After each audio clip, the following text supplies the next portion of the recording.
Yes, now we will see cutting parameters of or cutting parameters for milling.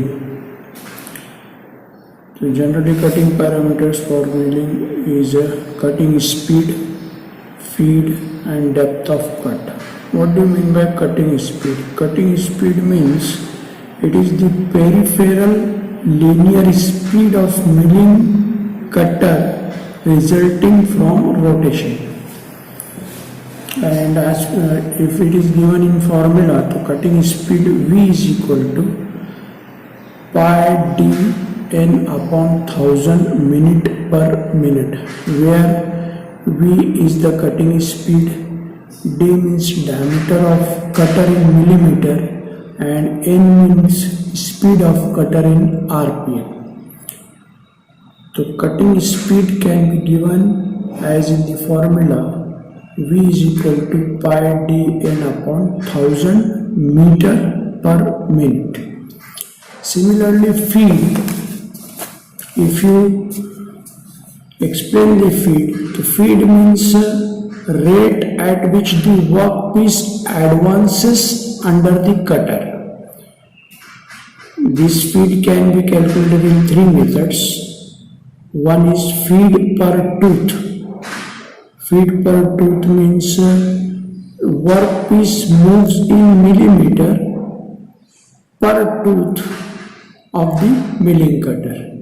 If I explain this, so suppose this is the cutter, milling cutter teeth, and this is the workpiece. So workpiece advances in millimeter per tooth. So first this tooth touches the workpiece and cuts the workpiece, then second tooth will touch the workpiece. So how much workpiece moves forward after connection of second teeth after one teeth? Now you can say that rate of workpiece advances or moves in millimeter per tooth of milling cutter. Then feet per cutter revolution means one revolution, after completion of one revolution of the cutter, how much millimeter workpiece moves, or the distance of workpiece moves in millimeter per revolution of the cutter. And next one is feed per minute. Feed per minute means the workpiece moves in millimeter per minute. In 1 minute, how much workpiece moves in millimeter? That is feed per minute. Now next parameter is depth of cut. Depth of cut, all of you know that. Suppose this is the workpiece and milling cutter touches the workpiece. So original height or original thickness reduces to the machine thickness. So original thickness minus machine thickness will give you the depth of cut. Or in simple words you can say it is the thickness of the material removed in one pass of the work. Or you can say the perpendicular distance measured between the original and final surface of the workpiece in millimeter.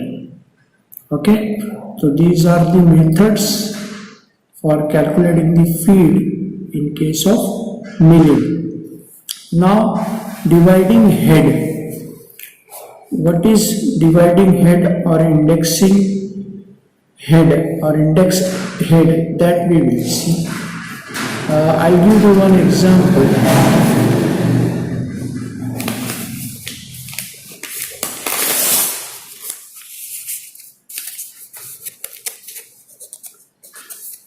Suppose you want to cut the hexagon on milling machine. So hexagon faces having 6 faces. So if you are not using straddle milling process, just a simple side milling cutter is to be used. So what happens? First you have to you have to cut one face, and this workpiece, the raw material will be in round shape. So after machining one side or one face, it should rotate through how much degree? 360 divided by 60, because the one angle will be of, means you have to rotate this workpiece 6 times,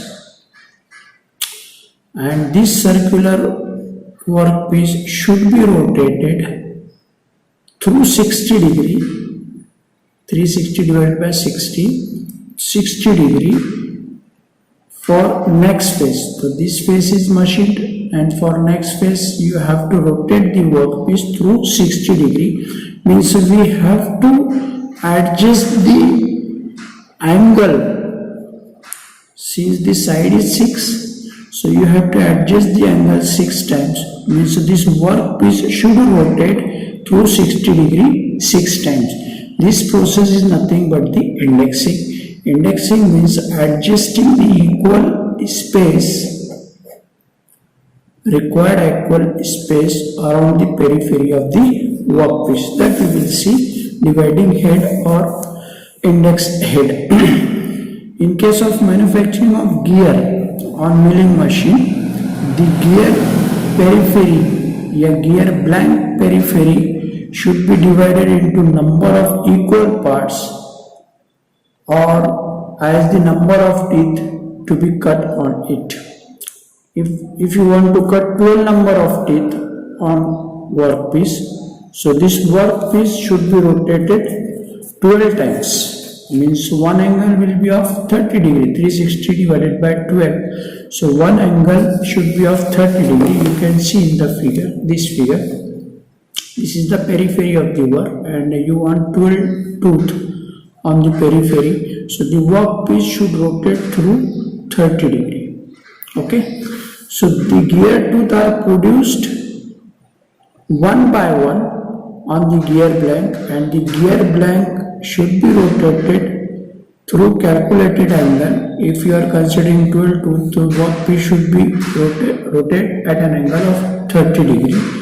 If you want 12 teeth on the workpiece, if you want 24 teeth on workpiece, so workpiece should be rotated through 15 degree. Okay, this function of dividing the periphery of gear blank as per number of teeth required is called indexing. Indexing, you can say that, or dividing head, you can say it is a special attachment used to divide periphery of the work. For this purpose, equal distance or equal angle distribution is to be done by dividing head.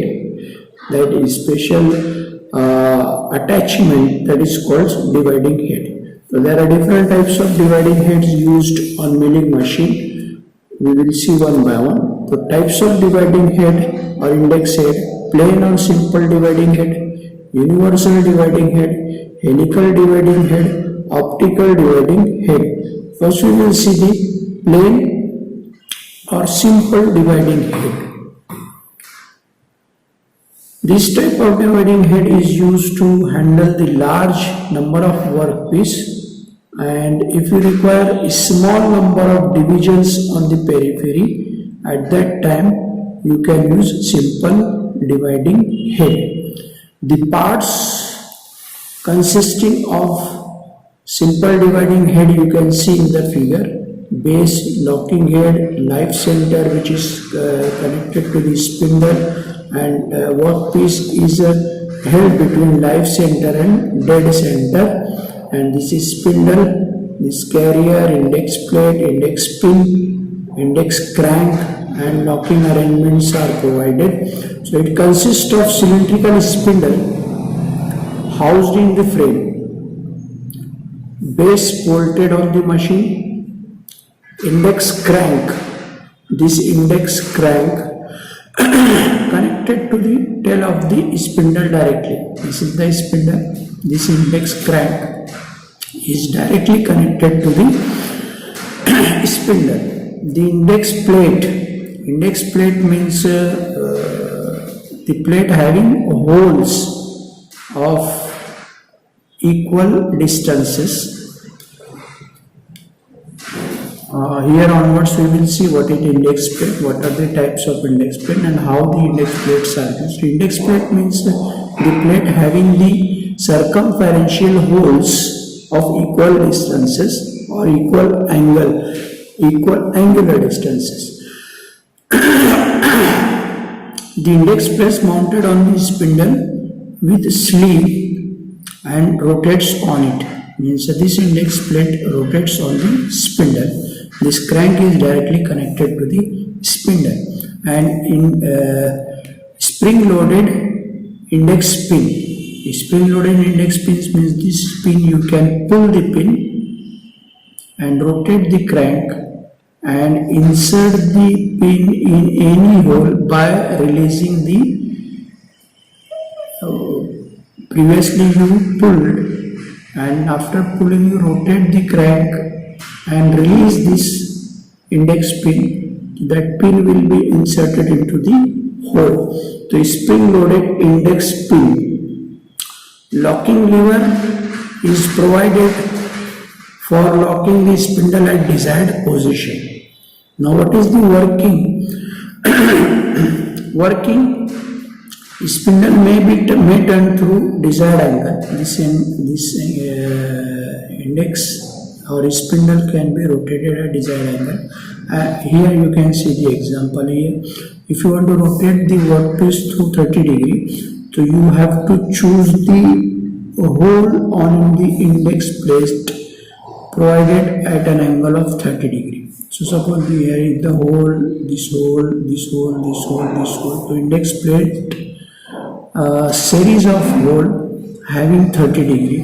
So when you rotate the index plate or you rotate the index pin or index crank, ultimately spindle will rotate through that angle. Okay, so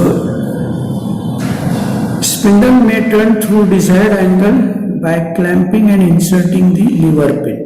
So this lever pin you can pull and rotate and insert the lever pin, and the work is mounted on the nose of the spindle by chuck supporting by two centers, that means live center or dead center. Now universal dividing head. As the name suggests, universal dividing head.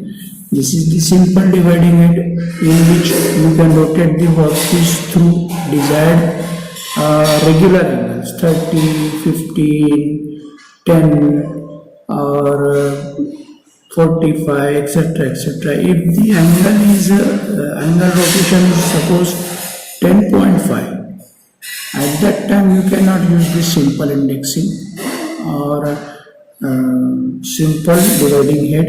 You have to use at that time universal dividing head. What is the construction of universal dividing head? We will see. So, as the name suggests, universal dividing head, it can be used to execute all forms of indexing, and it is used for following purpose: the setting of workpiece here in case of simple indexing horizontal, but in case of universal indexing you can keep the workpiece vertical, horizontal or inclined position relative to the surface table. Then turning the workpiece periodically through given angle to give indexing moment. Whatever the angle calculation found out by calculating by using the formula, you can set the angle. Then universal dividing head can be used for giving continuous rotary motion to the workpiece for making helical grooves. This is one more advantage or one more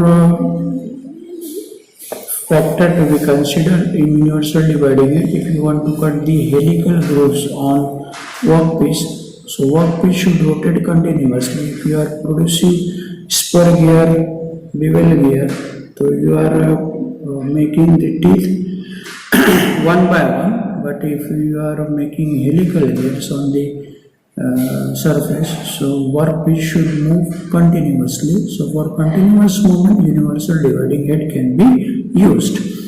Now construction of universal dividing head, you can see the figure. The important part of universal dividing head are worm and worm gear. So this worm and this worm gear is connected to the spindle. Index plate is provided. This index plate, perforated or hole plate, that is called index plate, and this plunger is provided.